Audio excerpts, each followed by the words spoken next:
అందరికీ నమస్కారం. వాగ్దేవి సరస్వతి ఛానల్కి స్వాగతం.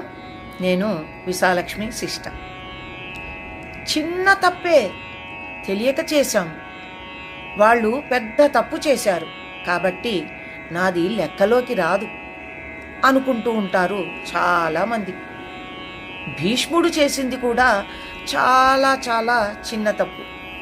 ప్రస్తుతం మనం అనుకునే చిన్న తప్పుల దృష్టితో చూస్తే భీష్ముడు అసలు తప్పే చేయలేదు.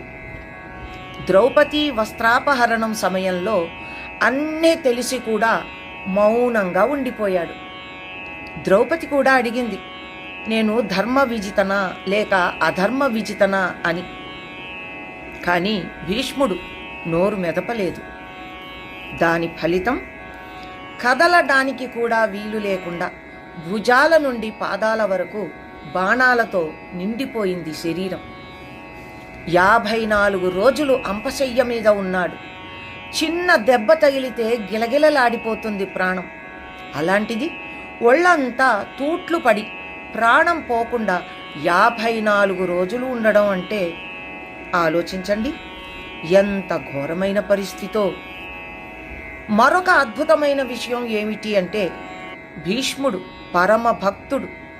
విష్ణు సహస్రనామాలు, శివ సహస్రనామాలు భీష్ముడి ద్వారానే లోకానికి అందాయి. అంతటి భక్తుడు భీష్ముడు. అంపశయ్య మీద ఉన్నప్పుడు భీష్ముడు శ్రీకృష్ణుణ్ణి అడిగాడు, నాకెందుకు ఇంత కష్టం వచ్చింది అని. ద్రౌపది విషయంలో నువ్వు నిజం తెలిసి మౌనంగా చూస్తూ ఉండడం వల్ల ఈ కష్టం వచ్చింది అన్నాడు శ్రీకృష్ణుడు. దీన్ని బట్టి మనకి ఎన్ని శిక్షలు పడతాయో లెక్క వేసుకోండి.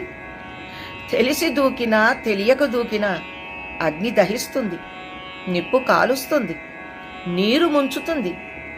చిన్న తప్పైనా పెద్ద శిక్షలే పడతాయి. తస్మాత్ జాగ్రత్త.